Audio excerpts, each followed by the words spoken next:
আজ আমরা যে আইনস্টাইনকে বিশ্বের অন্যতম সেরা বিজ্ঞানী হিসেবে চিনি, ছোটবেলায় তার জীবন মোটেও সহজ ছিল না। অনেকেই মনে করত সে অন্য শিশুদের মতো দ্রুত শিখতে পারে না। স্কুলেও সে সবসময় সেরা ছাত্র ছিল না। কিন্তু আইনস্টাইনের একটি বিশেষ গুণ ছিল, সে প্রশ্ন করতে ভালোবাসত। সে জানতে চাইত কেন এবং কিভাবে। যখন অন্যরা উত্তর মুখস্থ করত, সেখানে আইনস্টাইন উত্তর খুঁজত। পড়াশোনা শেষ করার পরও তার জীবন সহজ হয়নি। সে দীর্ঘ সময় একটি সাধারণ অফিসে চাকরি করেছিল, কিন্তু চাকরির পাশাপাশি সে নিজের স্বপ্ন নিয়ে কাজ করে গেছে। অন্যরা যখন বিশ্রাম নিত, সে চিন্তা করত, শিখত এবং গবেষণা করত। একদিন তার পরিশ্রম ফল দিল। তার গবেষণা পুরো পৃথিবীকে অবাক করে দিল।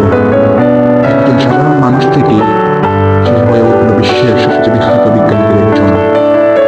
আইনস্টাইনের গল্প আমাদের একটি শিক্ষা দেয়, সফল হওয়ার জন্য জন্মগত প্রতিভা সবচেয়ে গুরুত্বপূর্ণ নয়। গুরুত্বপূর্ণ হলো কৌতূহল, ধৈর্য এবং প্রতিদিন শেখার ইচ্ছা। ভাই, যদি আজ তুমি পিছিয়ে থাকো, যদি মানুষ তোমাকে অবমূল্যায়ন করে, তাহলে হতাশ হয় না।